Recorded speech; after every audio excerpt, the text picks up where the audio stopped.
At the Mucky Swamp. Diane always has them in the Mucky Swamp. Yeah.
Hello, everyone. Welcome to Downtime. Thank you all for joining us. Oh, and of course, I just remembered I forgot to hook up Lance's camera. It's been a little while. This is what happens. I go on vacation and I forget how to do everything.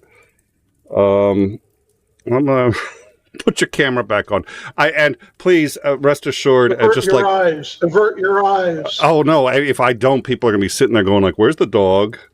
Oh, He's sleeping right now. I don't want to wake him.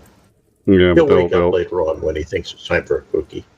They're gonna want to see him. So I'm gonna end up. I'm gonna have to get that set up. It's like, how are you, by the way? How you been doing? No, not too bad. It's been an interesting couple weeks. Don't refer to the commander as a dog. Oh God, freaking! This is trolled already. I don't know. I've got enough fur on me. He was offering me a cookie earlier, but before the show started.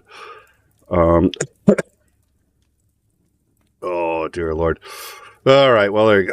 We almost got that. Well, so we missed last week. We didn't get to have Starsky on, which is a bummer too, because I think we'd missed the one before that. He wasn't able to make it, so it's we've had a couple of misses there, but that's that goes with the territory. So we'll definitely, I think, see him. He's scheduled for tomorrow, and I think there's going to be a lot to talk about. It's interesting. I was watching Beau the Fifth Column, and what I think is interesting is he's obviously a very smart guy, but I think he's even smarter than he looks. It's amazing that he can say so much in so little, and he doesn't appear to be reading from a script. He may be, but yeah, he's a brilliant speaker. My God. Well, and so he just did a thing, and what I like is, and this is sort of what we've talked about, it's hard to tell whether or not the offensive has really started. They've got, and my understanding is they've still got some forces in reserve, and that they're still maybe just probing, or maybe it really has started and the mines have slowed everything down. But the only reason I know any of this is because I talked to you about it, and he's just there like, and everybody else says the offensive started, and he's just like, we're not going to get into whether it started or not. He goes, I don't think it's really started, and I goes, but let's say it has, because that's what everybody's saying. He said, I still think you're going to see something coming up, and I was just like, where does he get, what? Okay, I'm going to interrupt.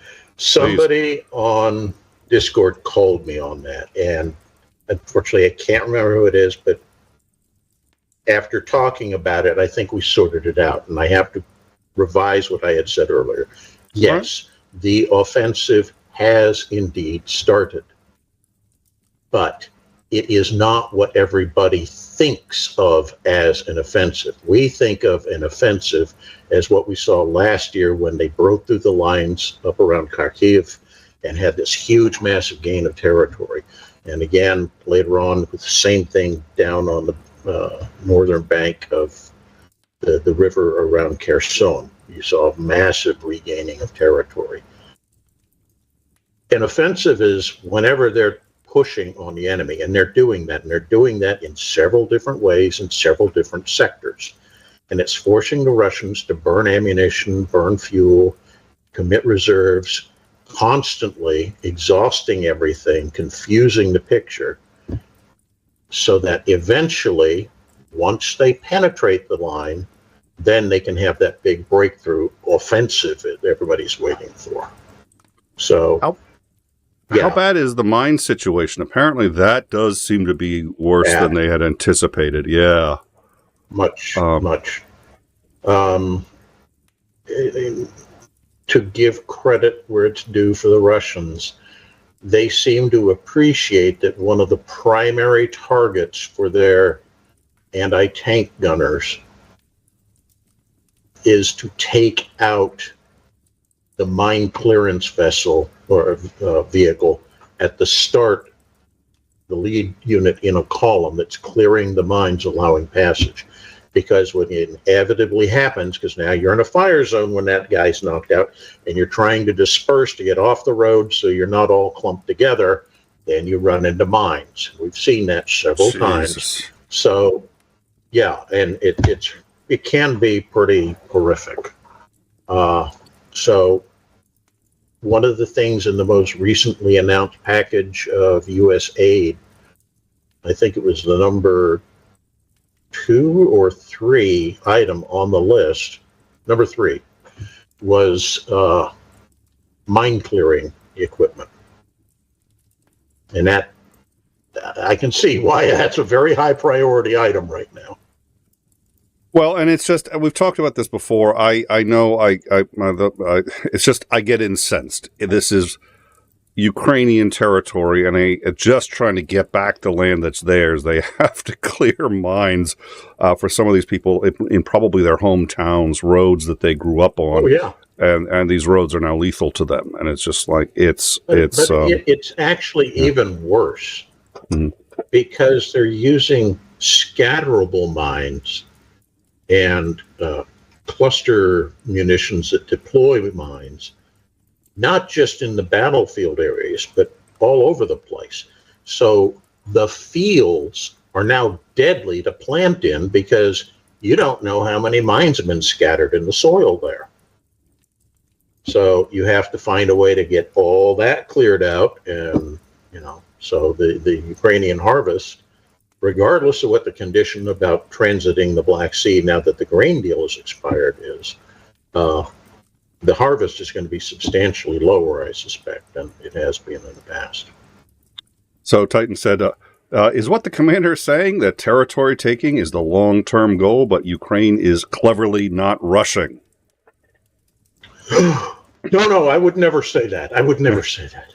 Well, this is the other. The Russians have just so heavily defeated them that they're just unable to penetrate the lines, and they're doing a poor job of it. And yeah, thank you, Mr. Putin. I'm glad you gave me that big check. Yeah. Well, because a lot of people are sitting there saying that so my understanding is that the Russians were really at first making significantly more progress, but the losses were astounding, and they realized that in order to cut back on their losses, they had to slow down because the mines were just such a big fucking problem.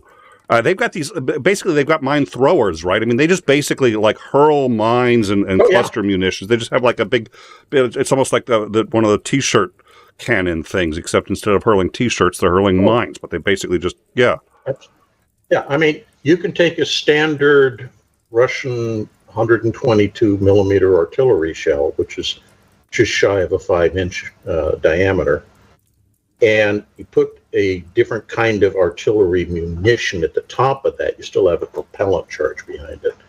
But that pointy-ended thing inside is hollow, and inside it will be, 4, 5, or 6 little flat discs that are, maybe an inch thick. And when this thing gets over the target area that you expect it to be, there's a charge that goes off and flings these guys out all over the place. And you say, well, you see a big metal disc lying on the ground, it's a mine. Yeah, but what happens when it rains? That thing's going to get covered up pretty quick, and you won't know it's there. And is that, by the way, my understanding too is, DU rounds, are DU rounds even NATO or just US? DU, if you know. As in depleted uranium? Yes, sir. Yes, sir. Okay.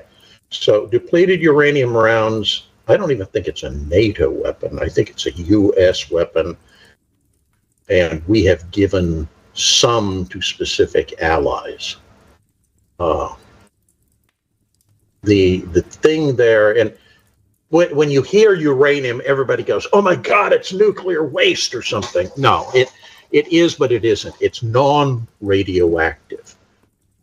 What it's really doing, and they did something similar in World War II with tungsten, is you have a regular shell, but in the center of it is for lack of a better description, a large dart made of depleted uranium, which is very heavy and very hard.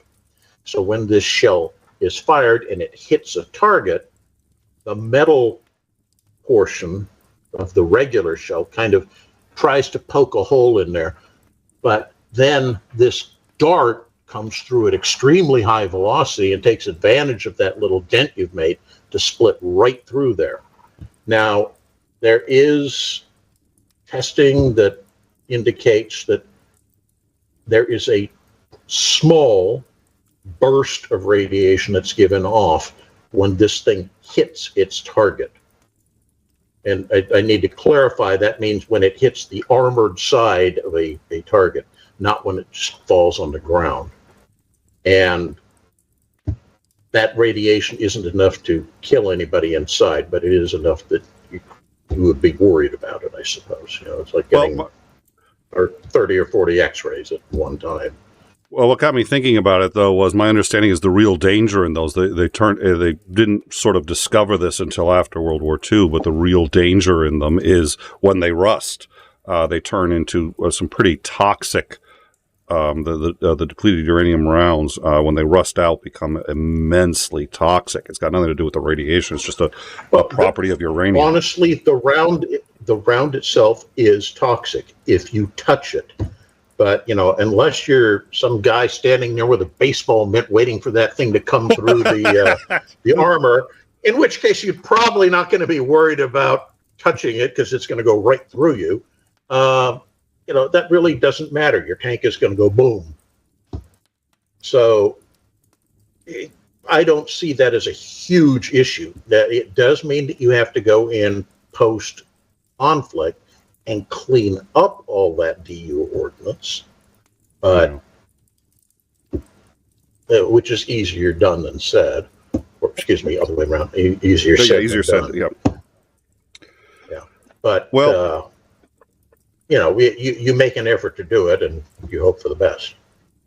So here are I've got two things for you, and we talked about this on In Time last week, or earlier this week, or overtime, or downtime. Wow, yeah, my brain.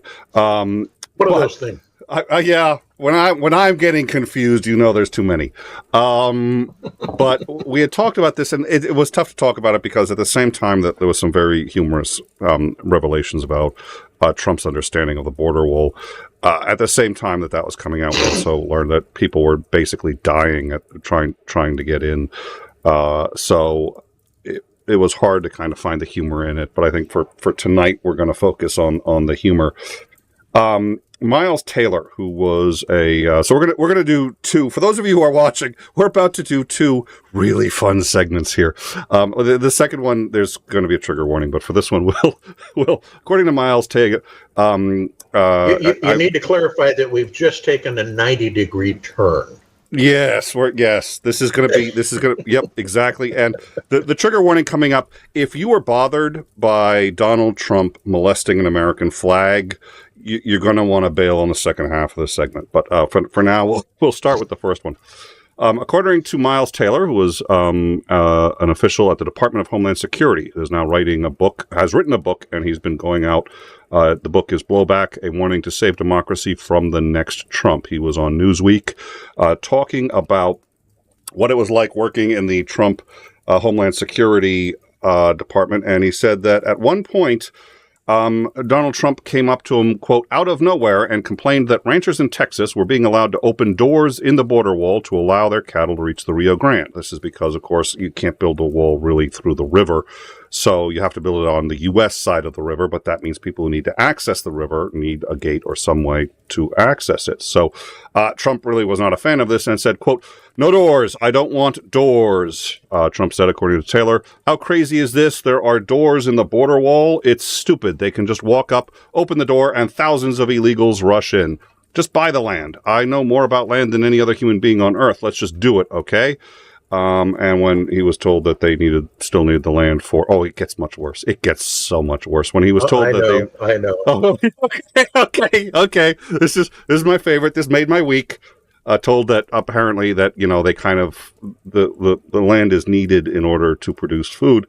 He said, quote, give the ranchers ladders. They can use ladders to get to the other side, but not doors. You could use small fire trucks, get the local fire stations over. So use ladders to get the cows up over. And I'm still trying to figure out how you get the cows down. Do they base jump?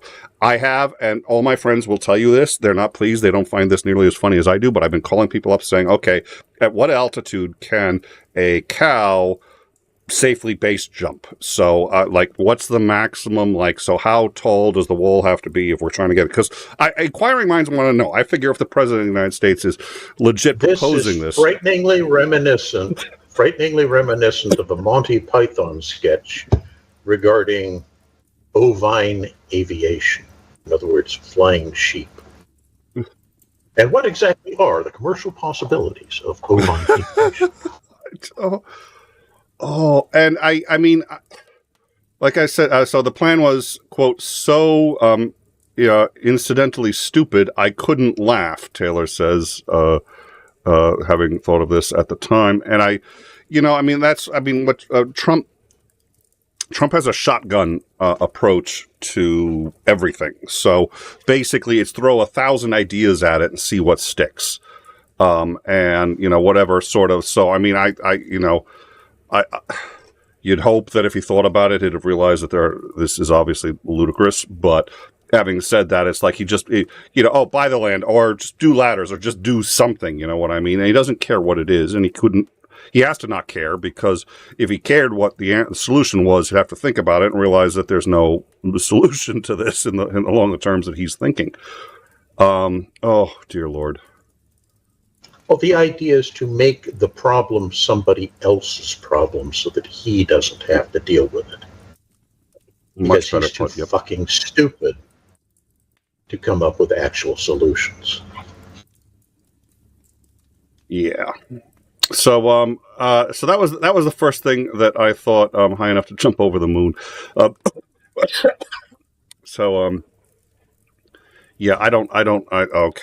Well, so here's the other one. And so, trigger warning, if you have a problem with elected officials molesting inanimate objects, just a trigger warning here. Yeah. So just a warning, you don't want to watch this next segment. Now, I have honestly not gotten confirmation on this one. I believe it is real. It looks real. We did have a fake Marjorie Taylor Greene video circling around that we never aired because we caught. This one, I believe, is real. But since we haven't confirmed it, nobody said it isn't. And it looks like her. I believe this is real. Everyone, I was going to say enjoy, but okay. This is Marjorie Taylor Greene.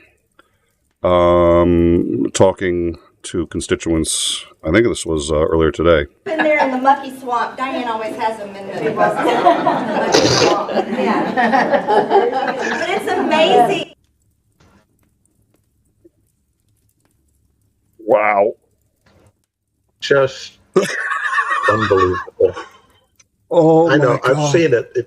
I've seen it before, and it never ceases to both amuse and revolt me at the same time. Okay, I guess like, so. Yeah.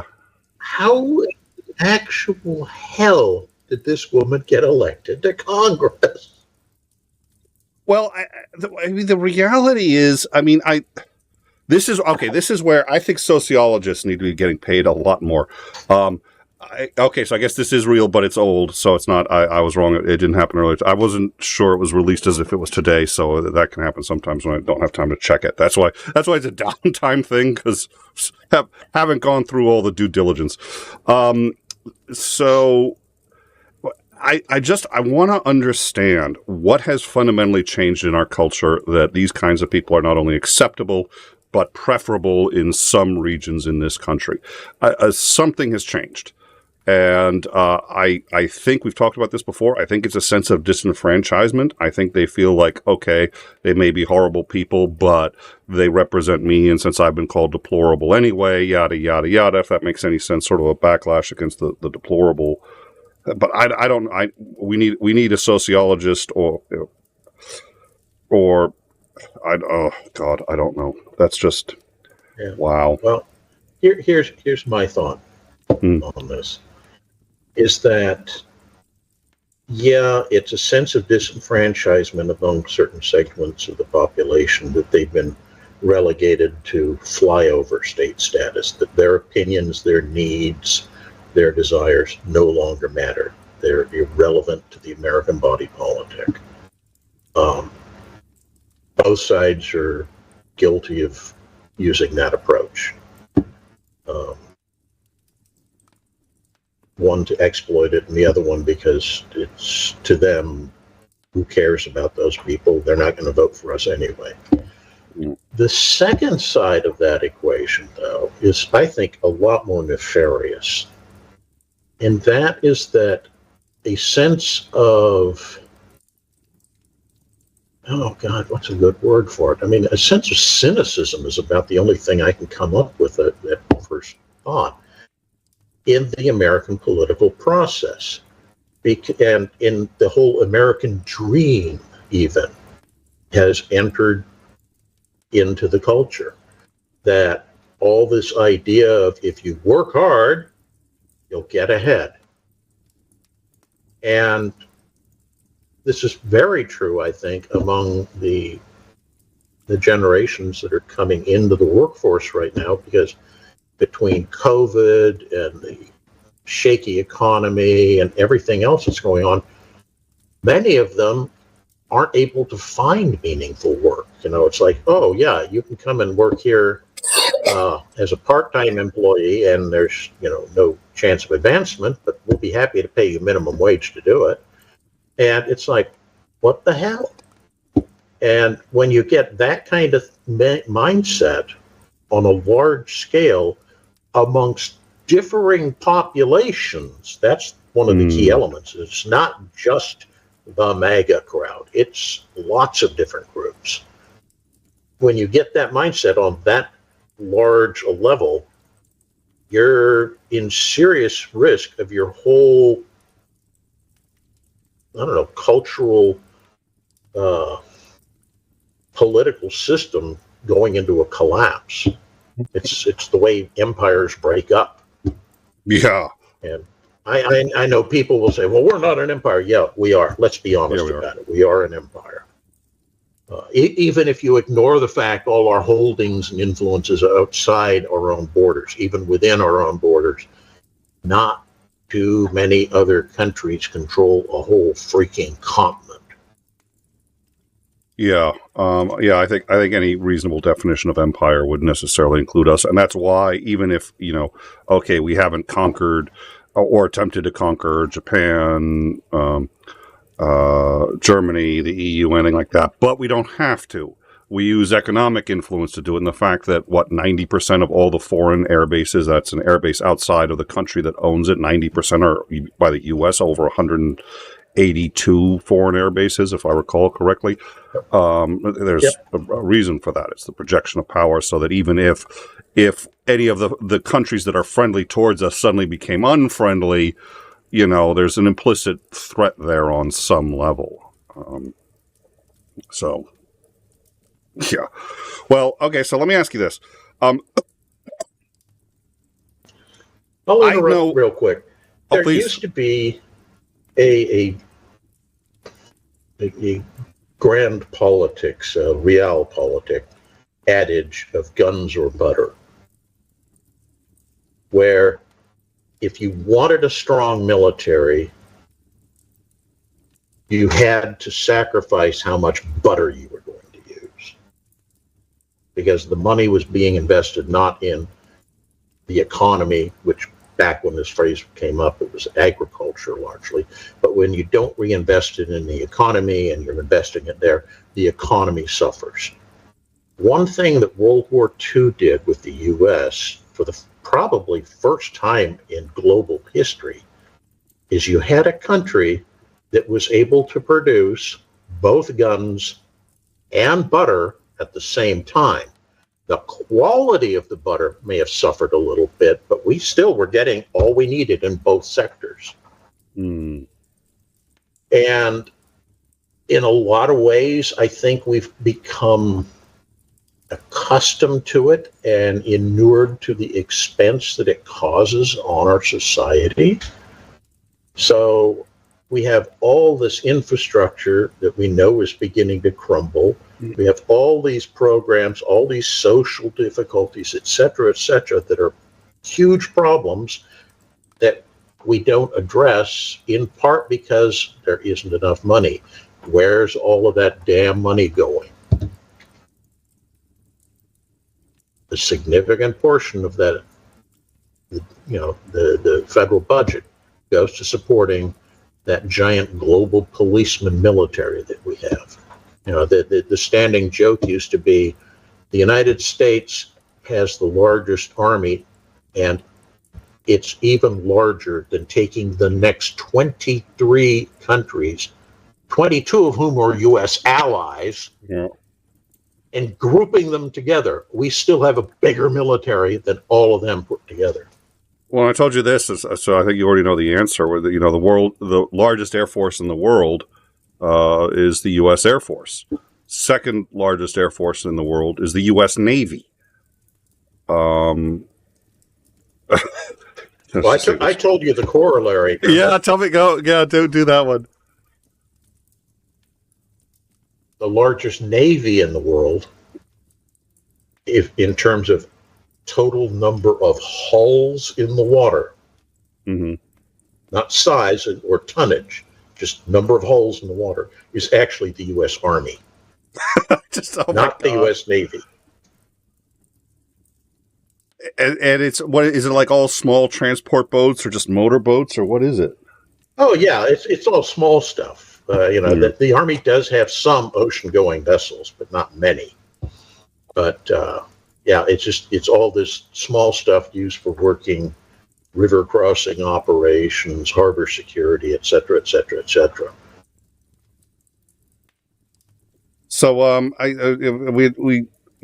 think we're both fans, but you in particular have brought this one up a lot. The von Clausewitz war is an extension of politics by other means. So we've talked before, what would you do if you were in the Republican Party and the leadership there, and you're not, and I don't think they would really listen to what you had to say if you were. No offense. A friend of mine once jokingly described my politics as somewhere left of Lenin. Well, that notwithstanding, I think, this almost is a war. It's certainly a cultural war, but, if you're the Republican Party trying to figure out how to survive, you've ridden the tiger for about as long as you can on the MAGA crowd, and they've started their own revolution. The party is split in two and not really functioning. And if you are a fan of the sort of what is now the classical way of doing politics, you've got a real problem, because I agree with you. I think that it's almost a manifest destiny. The idea is we're Americans. We don't even need to work to be successful. We're just successful by showing up. And that's Marjorie Taylor. That's what Marjorie Taylor Greene. That's what McCarthy. That's what Trump all embody. Is this notion that all we have to do is show up. We don't have to know what we're doing. We don't have to have experience. We are just the best by fiat. And that is what you see, the attitude before Rome fell, the attitude before any empire. The Brits absolutely did this right before they couldn't maintain themselves anymore. So you're the Republican leadership. What do you think they're going to do at this point? Trump, presumably, and there's a misnomer that if Trump gets into office, he's going to pardon himself for everything. Now, the two misnomers about that is he can, but actually, since he's the head of the executive branch, he may end up doing it anyway, just for when he gets out of office. But the easiest thing for him to do is to just call up the Justice Department and say, I'm your boss. I'm telling you there's a man by the name of Donald J. Trump that you've been investigating. Call off that investigation. The investigation's done. And they have to do that. He's the head of the executive branch. He'll pardon himself eventually. But none of that's going to apply to Georgia or any of the state stuff that has either already started or is coming up. So, at any rate, you're the RNC now. He is not losing steam in the way you would have liked. Do you cede this election and just actually pray to God that the Democrats win? Do you try to salvage something, knowing that you're? And if you do you go behind DeSantis, or what on earth do you do if you're the Republican Party now? Sure. So here's my thinking, and I'm saying this not from personal belief, but from the guise of, as you said, you're the Republican Party, or perfect. Somebody who figures prominently in the Republican Party and kind of help steer the boat. I think realistically, there is a very large portion of the American population that is centrist. They don't want a lot of the change that progressives on the left want, and they loathe the overt racism and theocratic nature of the far right.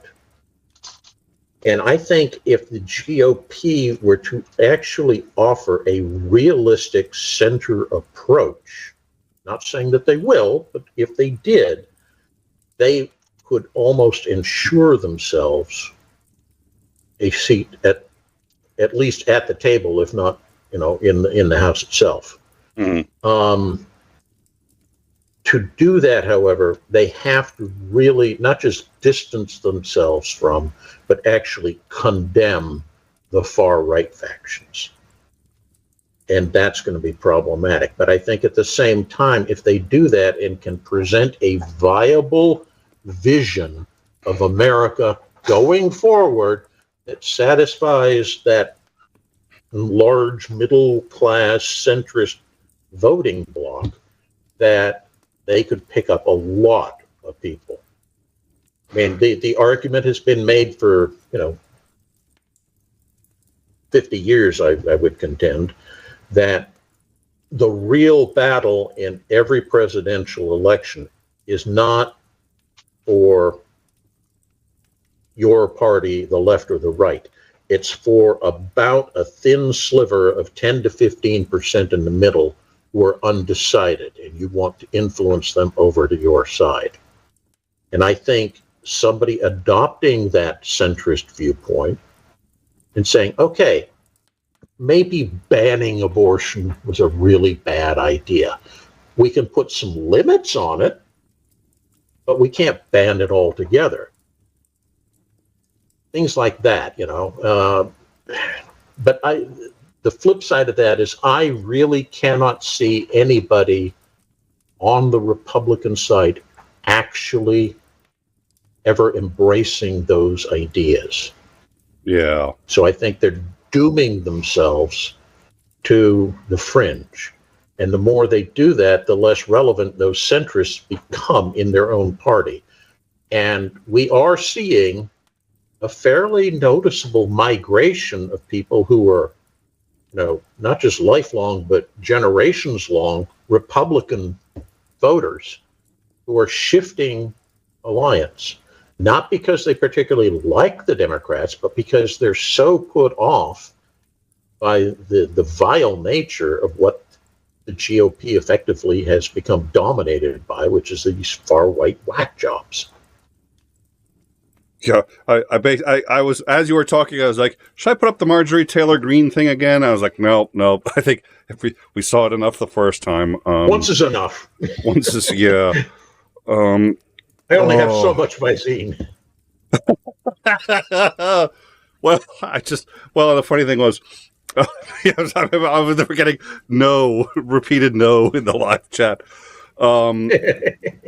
So I think, well, and it's just hilarious because I wish it's one of those things where I wish I could, you could go back in time, talk to my father and say, 10 years from now, this lady's going to get elected, and he'd sit there and say, no fucking way. Just like 10 years ago, it would have been so, and I think, Michelle Bachmann was sort of the bellwether, not the bellwether, the canary in the coal mine for that one. The fact that she could really get in, and I remember thinking she was crazy, and now it's just it's like, can we have Michelle Bachmann back? That's the Republicans have been really good at every time. I think a presidential nominee that they have, or a presidential candidate that they have, just really oh God, they can't. There's no way they're gonna. This was the worst we've ever had. Next election cycle, they find a way to make me eat those words. Yeah. So rather than going and grabbing my little pointy tinfoil hat, I appreciate that. I'll make my conspiracy theory declaration here. I think a lot of what's going on is actually being inspired by Russia. Yep. I think that their troll farms are making a concerted effort, as directed by the Kremlin, to influence American opinion. Not necessarily that the Russians are great, or, you know, if you're a white supremacist, Russia's your only hope to prevent the black man from taking over or what have you. But in terms of causing us to divide against ourselves, of reinforcing or widening, if you will, that schism that is now running directly through the center of the American body politic. It's not an aisle anymore. It's a freaking Grand Canyon. Hell, it's almost a Marianas Trench, let's be honest. Well, and the for me, part of the tip-off, I mean, first of all, we already know that that's Putin's preferred weapon. And we know how and why, and we've discussed that before. Is that's how he thinks, and that's how they all think. It's a generational thing, and they so he would look at the schisms in the U.S. and say, how can I leverage these to maximum opportunity? So I think you're absolutely right. But I think that's. I need to clarify when I say that. A lot of people think, oh yeah, you mean that he's stirring the pot on the right side to get the MAGAs and the Christo-fascists to all get up in arms. Yeah, they're doing that, definitely. But they're also stirring the pot on the left, too, to try to get people on the left to view the other side, or even the centrists, as the enemy. So there's no chance to try to come together again to build consensus, to build something that goes back to the foundations of a democratic process where we discuss, we make compromises, we make deals, and we come up with solutions that, while we may not be entirely happy with, at least move the ball forward somewhat. Well, that was what got the U.S. as far as it got, as rapidly as it got. And this is what I tell people. Talking about the Founding Fathers would or wouldn't want this or that, aside from the fact that most people who say that don't know very much about the Founding Fathers. But that notwithstanding, I do know one thing about the Constitution, which was every single page, every clause, every paragraph, every sentence, every word, every piece of punctuation was a fucking compromise that was argued over. Oh yeah, I mean, the debates went on for what? Two years, I think. 3 years, maybe. I don't remember. I'd have to look it up. But holy cow, it took forever to people finally agree to things. And even then, it was a near-run thing that you'd get the consensus to everybody agree to it. We could have easily been 2, 3, 13 separate countries. Who can say? But, you know, that was the big success of the Founding Fathers, is that they were all able to put aside those differences and find a way forward that all of them were willing to accept. And we don't see a lot of that anymore. I think I've told you the story. Yeah, I think I've told you the story about the representative from my district, who, when he first showed up as a freshman, found a guy from a Republican district in another state and said, "Let me take you to lunch. I have something I want to talk to you about." And he showed him a proposed piece of legislation he wanted to introduce, and he wanted it to be bipartisan. He said, "This piece of legislation is constructed such that it will help the people in your state, and more specifically in your district, enormously."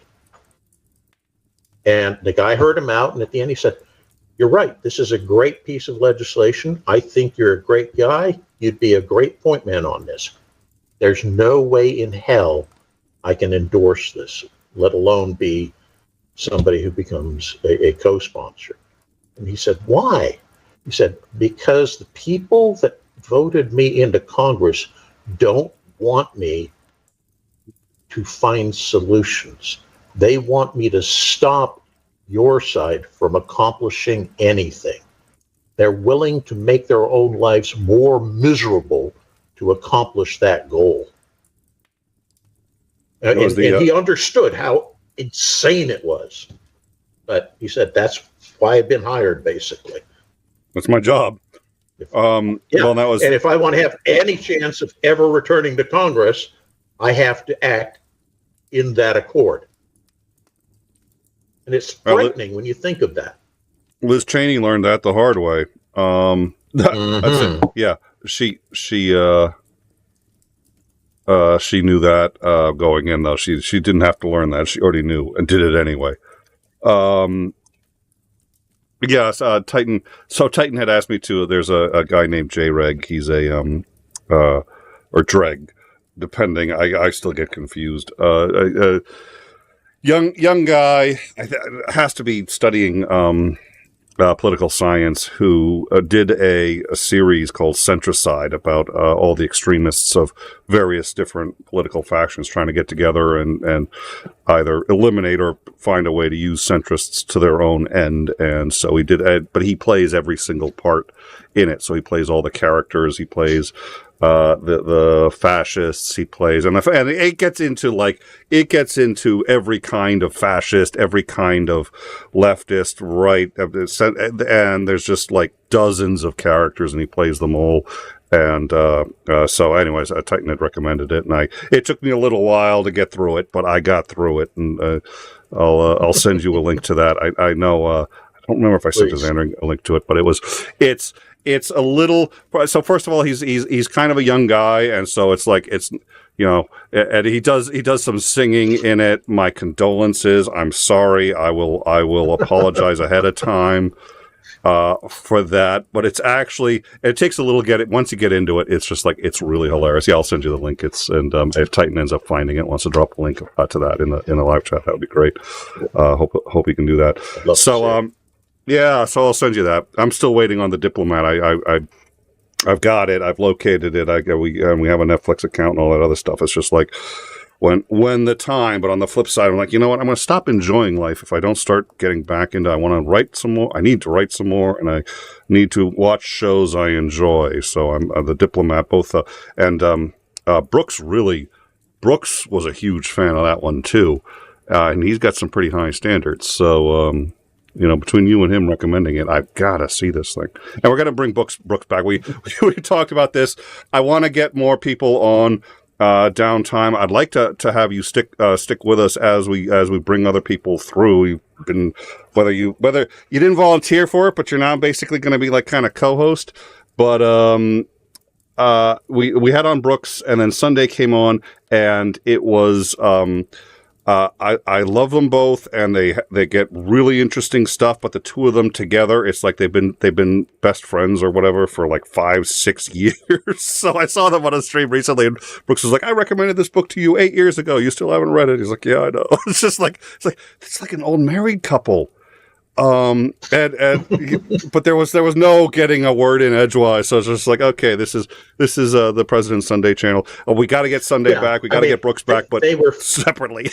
Yeah, they were fascinating to listen to when they were on here, but it was a bit intimidating, and B, it was like all the oxygen was sucked out of the room.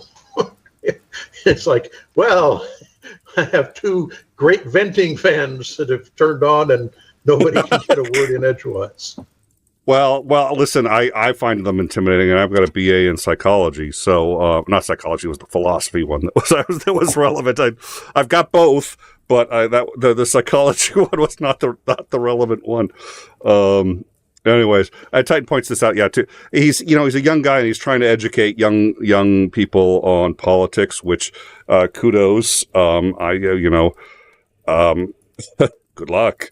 But yeah. So I'll get you the link to that, and I will go see the And it gets pretty meta towards the. It's like he encounters himself, and he's like, "Wait, am I just a kid doing this?" Or am I these characters? And he gets a little Inception, but it's well done. So I'll send it to you. Inception is now a verb. Looking forward to it. Or adjective or whatever. Yeah. So what else was I going to say? We'll get them back. There's a few other people I'd like to have on. We've got Hodges coming back twice, and we're going to have Starsky co-host on one of them. And Starsky was absolutely delighted. Yeah, that's going to be great. That's the last week in August, and I really enjoyed seeing him. And it's funny. the show, it's like there are people who get the show and people who don't. Even the people who don't, sit there and say, okay, In Time's a great show. But it's sort of like I have a lot of friends who do YouTube, and they'll come up to me and they'll say, your show is too broad. You do too many things. That's one reason we ended up splitting the channel, was to solve some of those problems so that we do the more laid back shit on another channel. But I think if you're going to talk about news, you have to be an educational program. I don't think you can just talk about news anymore, because I don't think the fundamental education really exists anymore to understand the news in context.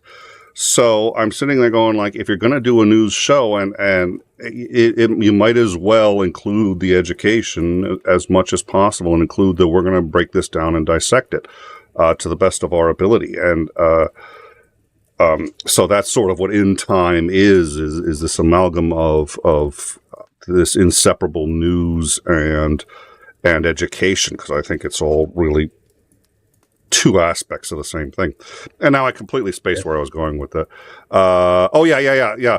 So it occurred to me, please say what you're going to say. I'm going to remember this, so please say what you're going to say. You go ahead. Finish, please. So with Hodges, I was a little nervous reaching out to him about this, but I was like, yeah, we want to have you back on Ukraine.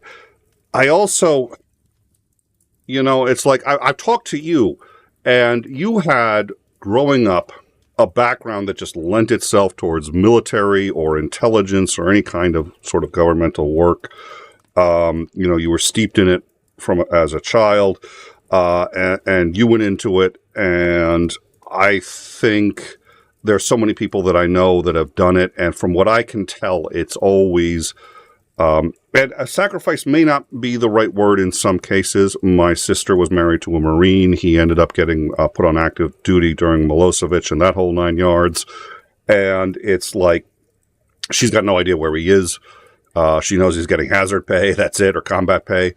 And it's like, and then the only people she can talk to are other women in this situation, but most of them are conservative. She was very liberal. So it's just and her life had these constraints on it that I didn't know before. So I'm sitting there saying, I want to talk to him obviously about Ukraine and about NATO, because that's what this guy knows. But I also want to find out what drives somebody to his level of achievement in the military. What drives somebody to, so we're going to do a personal interview with him. And it's just like, that's also a huge part of In Time. I'm not going to give up the opportunity to have him on. And so it's just like, wait, we're just going to do this. And I was like, yeah, nobody else has done this. I haven't seen that kind of interview with him. I've seen like 30 interviews with him, and they're all about Ukraine. And, he had said at the end of our last show, and I asked him what he was interested in and why he was interested in. He was like, oh, really? It's like, yes, I want to know. It's not just a chance for you to plug and get a benefit out of being, I want to know. So, so that's it. We're doing 2 shows with him. One is going to be a personal interview. How did he meet his wife? How did he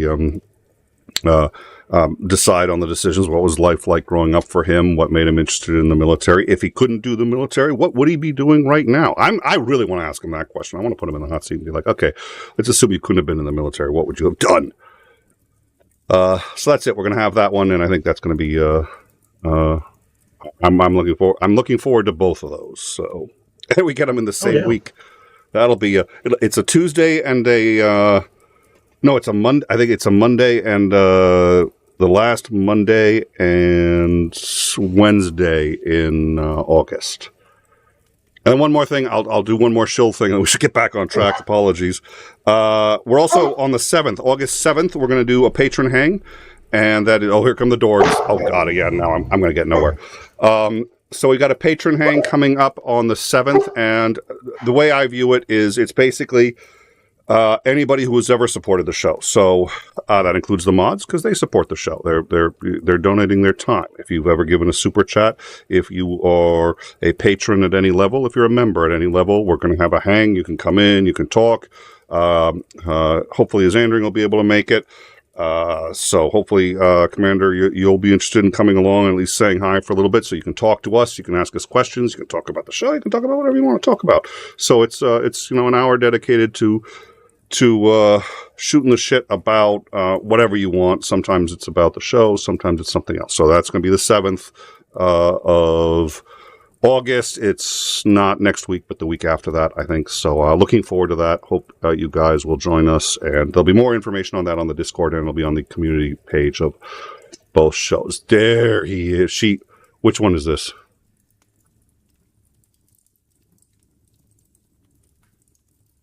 Good unmuting. I appreciate the muting. That's always... Sorry, I was muted. Wow. Yeah, good. Oh. So, you can't see him. The number 3 new guy. The big guy is here. Maybe. Oh. Yeah, I think you should mute again. Sorry about that. Not to... Yeah, I can't even... Ow. Yeah, okay. Thank you. Oh, they are terribly cute. I wasn't able to make out a word. I assume you can probably still hear. Oh, dear Lord. We're gonna get a screenshot. Your background on your card, I think it's a ship, but I'd kind of like you to be that little guy. Well, little guy, yeah. Yeah. He's not. Okay, fair. That's fair. Oh my God, look at that. Yeah, give me a minute. I may try to get mine in here.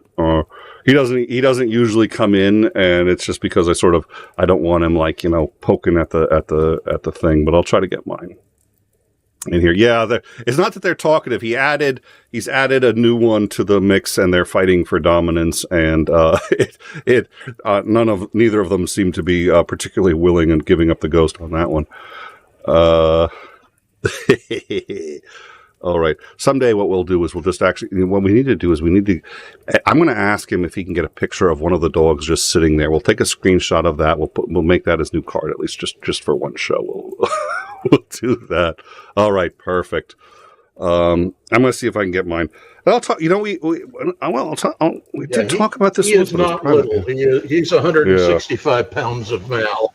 All right. Let me go see if I can, snag the other one. Oh, and I'm going to need to switch the mic just so that I can walk without getting disconnected from the show here. But I'm going to see if I can get this guy. I think one of the first conversations that we had that wasn't business or anything like that was about dog training. That was one of the things you and I had this conversation, and so I wanted to. I said, we should have a conversation like this on downtime. So I think you and I sort of share an affinity for dogs, which is hilarious because I hated dogs growing up. I hated dogs. Really? And oh yeah, mine's passed out. I'm going to leave him. We'll get him on at some point, but he is passed out. I hated dogs. My friend had a dog. My best friend had a dog. Odd that you would mention this because I actually made an analogy to dog training on one of the Discord discussion threads. Oh, did you? What was the analogy? I was talking about proportional response if the Russians do start doing stuff with interfering with grain shipments.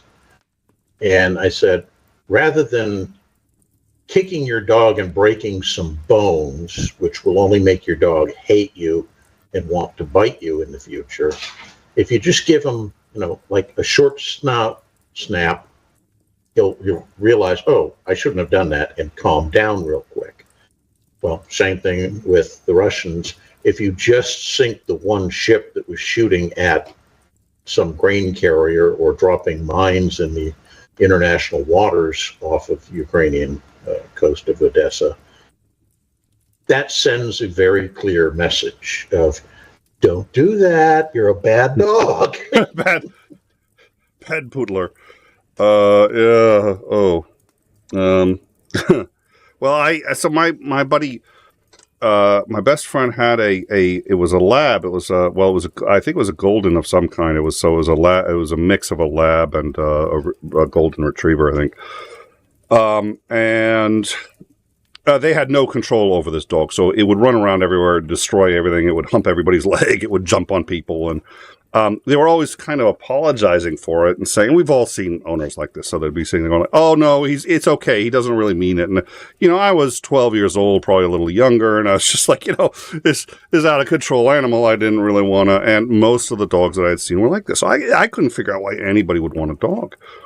And finally, my wife said that, she had a dog growing up and she really wanted us to get a dog, and we had cats. And she was like, don't worry, I will take care of it. I will train it. And I'm sitting there going like, okay, I'm the writer who works from home. She's a scientist. She goes into a lab at least 5 days a week, sometimes more. I was like, who's going to be taking care? Let's be honest about this. But I sort of finally agreed, but I decided, the only humane thing I could do would be to learn how to train it. And that was just going to have to be one of my responsibilities. And I saw it very much as just a chore, something that had to be done. It was going to make my wife happy, so there you go. But when I learned how to train a dog and what the importance of that was and the importance of the relationship, which was very surprising to truly understand it. And I was just like, dogs, they're Republicans. What can you do? They like structure. They like a leader to tell them what to do, and they will try to be that leader if one doesn't present itself. But the problem is they know that they don't know what a car is. They know that the world is dangerous and that they don't understand it, but they have to try to be the leader if nobody else is being the leader. That's how a pack works. And so actually effective leadership, a genuine leadership, not bossing the dog around, not, being an asshole and caning it or doing anything like that, but genuine leadership. That's what dogs need. And so sort of rising to that challenge, but also learning that you really shouldn't train them until they're tired. And this was a black lab, so I took him hiking for 2 hours a day, every day, usually 5 days a week. I ended up being in the best shape of my life. And the dog became my absolute best friend. He was absolutely a member of the family. And it was just funny because I felt kind of bad because it was the wife's dog, right? But, it's like she'd tell it to do something. They'd quickly glance at me just to make sure it was okay. It's fine. Go do that. And, it was great. We'd go to the dog park and there were plenty of dogs. There was a retired greyhound at that park. And the greyhound would just steal other dogs' balls and just loved, like you'd throw a play fetch with your dog, and it would always. So I taught my dog how to read signals so that I could pretend like I'm going to throw the ball one way, but I'd signal my dog I'm going to throw it the other, and he'd just run in the opposite direction. All the dogs will take off in one, he'd run in the other. Ball goes, he'd get it every time. It was insane and a lot of fun. And I got to tell you, here's the funny thing. At some point, I want to talk to a psychologist to bring a psychologist on and talk about recovering from loss. I'm not sure there is such a thing as recovering from loss because we're always at least transformed. And there's recovering in the sense that you don't dwell on it. There's recovering in the sense that it doesn't necessarily bring you down anymore. But I think the loss of that dog was the first real loss in my life. It was maybe about 10 years ago. I hadn't lost a parent, hadn't lost a sibling, lost people I knew, but people who were, deep, close, intimate friends, not really. So I don't know, it was sort of the first major loss. In some ways, I still haven't recovered from that. I feel a little bad for our current dog because I say there, sometimes I feel like I'm not connecting with him so much because I don't want to go through that again. The hardest part, though, the real hardest part was I had to hold it together for everybody else. My wife couldn't really, she was having a hard time with it. And my kids were 7 and, something. And it was like, figuring out how to tell them. That was actually probably even the hardest part because it was the first loss in their lives. So, anyways, we do have another one, and he's a very smart boy. He's really good. I think I told you this story, and I know that people in the live chat who've watched this before probably heard this story at least once before, but I'm lazy too. I'm very lazy. So whatever I can do to get the dog to take care of itself. So we had the electric fence, the invisible fence, there you go, set up so that, he'd always stay on the property. And I switched the handle on the door on the outside so that he could actually just go up and it was a lever instead of like a knob. So he could let himself back in. So if he needed to go outside, go do his business, would open the door, let him out, and he could go play, pee, poop, whatever he had to do. And then when he wanted to come back in, he could jump up, boom, hit the handle, let himself back in, and close the door behind him. Problem was, whenever he closed the door behind him, he would put his full weight, 2 paws and full weight right on the door. Wham! The whole house would shake, the paintings would rattle, all this other stuff. And it took about 2 months to get him so that he could do the whole routine reliably on his own, let himself back in, close the door behind him so the cats don't get out. But every time it was this. So I felt defeated. I was like, I got a dog that can, and I got video. I should show you. I got to find the video. I know it's somewhere on my phone. I got to show the video of him doing all this, but he could do all this. I couldn't get him to not put his full weight into it. And I'm sitting there going, I don't know how to do this. I was like, okay. And I felt like I was like a complete failure as a dog trainer. And my wife is like, well, what the fuck? I was like, I now have to call a professional trainer because I can't do this. And she's like, first of all, what the fuck dog trainer is going to be able to help with this problem? She's like, if you can't do it at this point, I don't think, you're going to be able to find in the yellow pages. And yes, it was still a yellow pages at the time. You're going to be able to find in the yellow pages somebody who can do this. But the other one was, well, what are you going to tell them? Like, oh yeah, my dog lets himself back in just fine, but he slams the door. How do we get him to stop slamming the door behind himself when he comes back in? She goes, they're going to hang up on you. They're going to think it's a fucking prank call. Like, oh yeah, he eventually just sort of stopped doing it on his own. So he was perfectly good about it. But that's my story.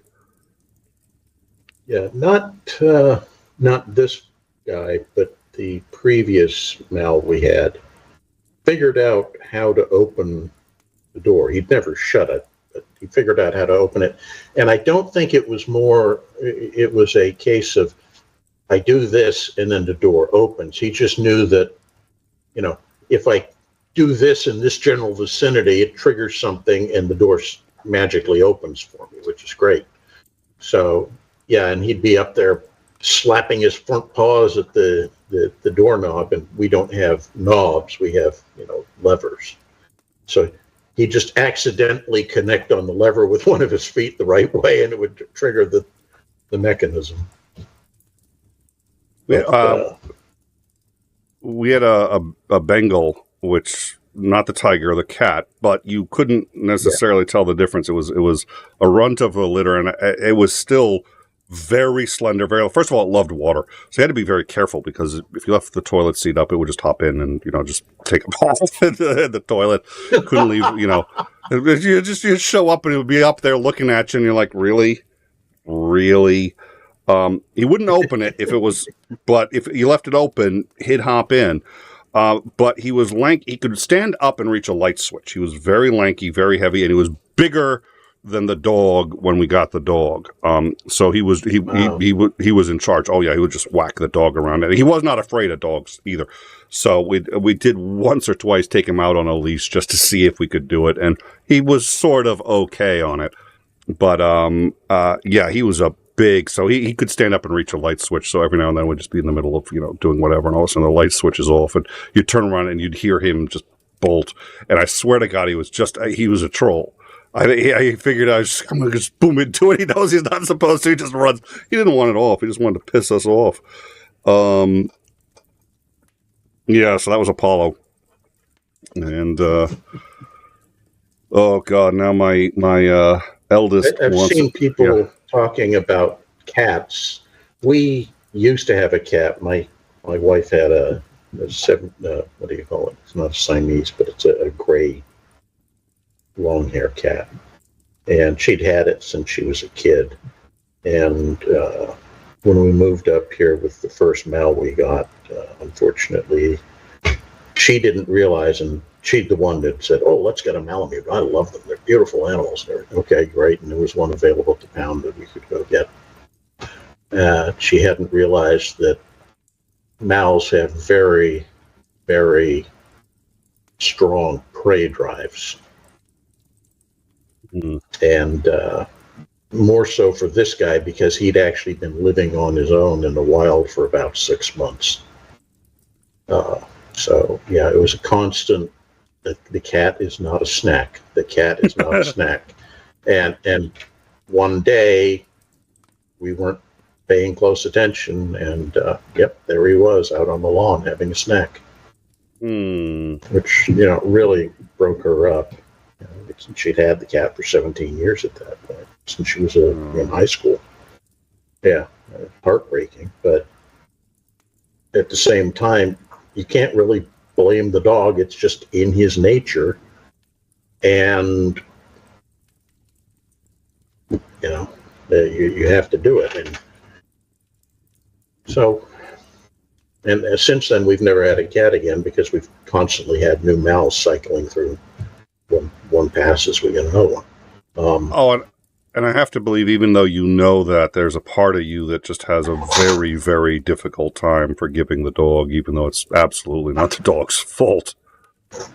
Yeah, I'm sure. I mean, I didn't know the cat that well, and more importantly, I'm not a cat person. We never had cats when I was growing up. It was always dogs. So, other than the fact that I don't like the idea that the cat had been killed, regardless, it didn't have an impact on me like it did her. And I think, there was a certain degree of frustration, anger, and distance on her part. And I don't blame her in the least. That's so normal, so appropriate. Because I think in many ways, in addition to your pet imprinting on you, to a large degree, we imprint on our pets as well. They become, to a significant extent, family members. And, if somebody were to yell at or throw a rock at your dog or something, you'd get damned angry. Oh, yeah. So we got 2 cats as kittens, and they were supposed to be my cats. And my daughter it was at a time when I was extremely busy, so I didn't have the time to really put in that I wanted to.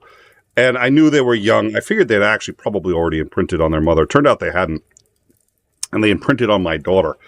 So they're 2 cats, but they will follow her around. And I'm trying to teach her how to pick up a cat, because you have to do it the right way, and she will not learn. And the reason she won't learn is because she can pick up these cats any way she wants to, and they don't. So she will hold them basically like you'd hold a baby. They got their feet splayed in the air and all this other stuff.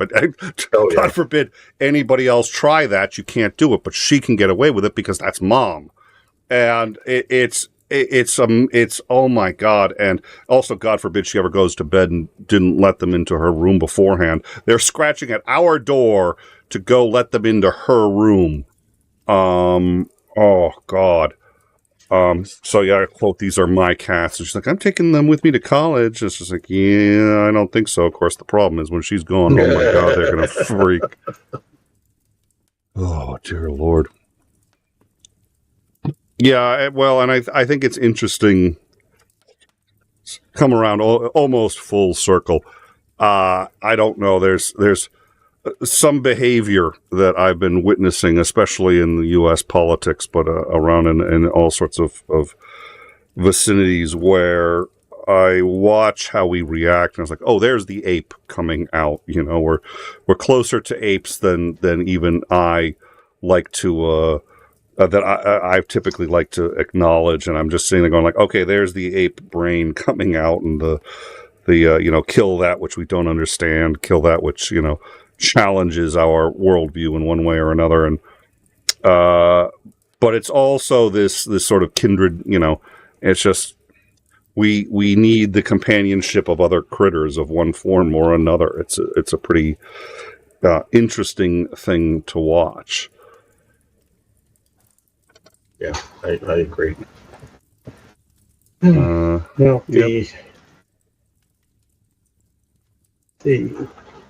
only other animal I've ever had as a pet was a hedgehog. Oh, really? Yeah, which I had when we lived in Egypt. And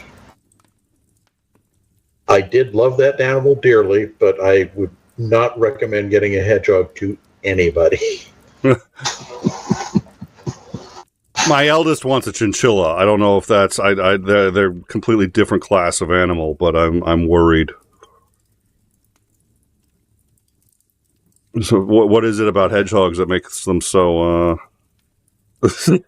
so ornery or difficult to deal with?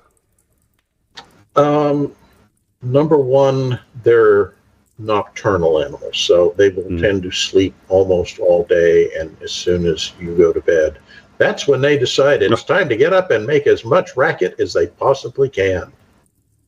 So that was one thing. Secondly, and I don't know, I'm not even sure it applies to all, but at least the particular subspecies of hedgehog that I had, again, from Egypt, has a defense mechanism in the wild where it regurgitates its bile and smears it on its spines.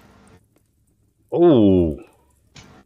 Well, because, among other things, any creature that tries to bite it, and, the spines will poke holes in its mouth, will then get those wounds infected. And very quickly, said creatures begin to realize, just leave these little spiny guys alone. The bad side of that equation is that the bile tends to stink very quickly. So, I used to keep them in a kind of like a dog carrying case and we had a balcony where we used to, during the day, we let them out, and in the evenings we put them in a carrying case to stay in the house. And yeah, it was just, it reeked. It really did. And there wasn't a lot you could do about it. You could wash him, and, almost immediately was like, I'm going to take care of this. I have to throw, So, shoot, I'm clean again. We need to fix that. Oh, dear Lord. Oh, all right. Well, I'm gonna head out. Ever since the girls started summer camp. Oh my God, I've been having to go to bed before midnight. Oh, the humanity. But I'm so sorry, Nick. I know. I just well, it's on some level, it's no joke. I am a night owl, and it's been it's going to bed before 4 a.m. is not easy, and my body just moves back to that schedule if at all possible. But so we're going to have Starsky on tomorrow. Any thoughts on anything in particular that you're going to want to ask him about, you think? I'm very curious about the missile strikes on the bridge. I think that's important. I'm also very curious about what he thinks is going to happen with regards to the grain shipments. How are they going to continue, if they continue? I suspect he won't know details, because at this point, I think any details are going to be highly classified. But whether or not the Ukrainians have made a deal with the Romanians or the Turks or whatever to find a way to get grain vessels closer to Odessa before they have to expose themselves to potential hostile action by the Russians. But I think those are two key things I'd be very interested in hearing his views on.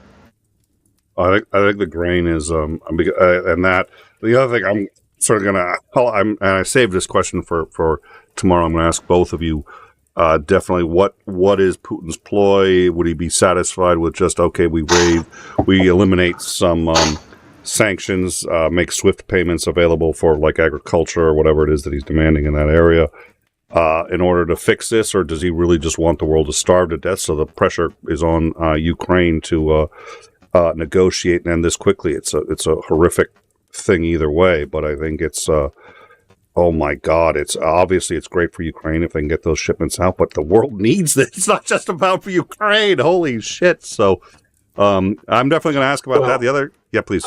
Yeah, and I won't say it now because it's a topic for tomorrow appropriately, but I have some very definite thoughts on why he's doing it and what is likely to happen and what possible courses of actions are going to be considered. So there's a lot going on. Yeah. All right. So we'll be asking that. The other one I want to ask about is Prigozhin, because he's now been seen in public, and it is clear. I mean, I still think he's going to fall out a window, and What's-It's already did. One of his right-hand guys already did. Someone who was one of the three guys sitting down in that picture when he took the first town is already had an accident of some kind. I forget what it was. He's dead. But Prigozhin is now alive and healthy, and there's rumors that actually there's still some threat from Prigozhin or something that's keeping in. Nobody knows, but I'm very curious to see what you guys have to say about that. Yeah. Well, I think one of the keys is that Prigozhin still enjoys a fair degree of popularity amongst the Russian public.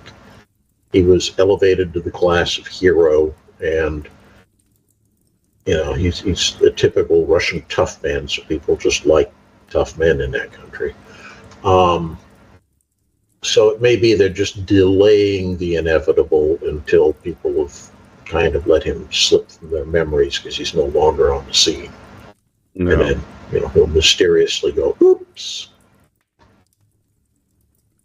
Yeah, I figured it would be a year that they'd let him live, but I also didn't think I would be seeing him publicly very much. And I mean, like a year to the day. It wouldn't surprise me if it was a year to the day, just to highlight the point to anyone else who wants to try it. Yeah. The Russians like that symbology. Exactly. Yeah. All right. Well, thank you so much for joining us. And again, just as a reminder, everyone, so we're going to have on Operator Starsky on In Time tomorrow, 3 p.m. Eastern Standard. It's been a while, and he's in a war zone, so I can't guarantee it, but he knows the show's on. And last time we spoke, he is good for it, and we're going to talk to him tomorrow before the show, make sure that he's able to show up. And then we're also going to have Lieutenant General Benjamin Hodges last 2 weeks in April. We've got that booked. We just booked that one, so I'm looking forward to that again.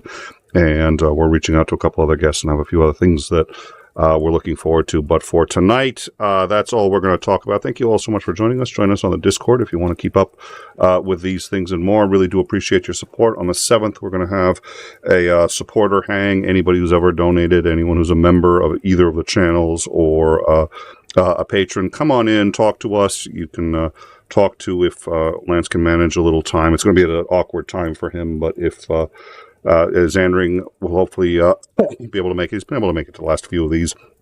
And I'll be there. You can just shoot the shit with us. You can ask us questions about anything you want to talk about, or we can talk about the show. Those of you who have put your time into it certainly have the right to have your voices heard about where we're going and what we're doing. So I hope you guys will show up for that. But in the meantime, Operator Starsky tomorrow, 3 p.m. Eastern Standard. Lance, once again, thank you so much for joining me tonight. Thanks for having me. Good night, all.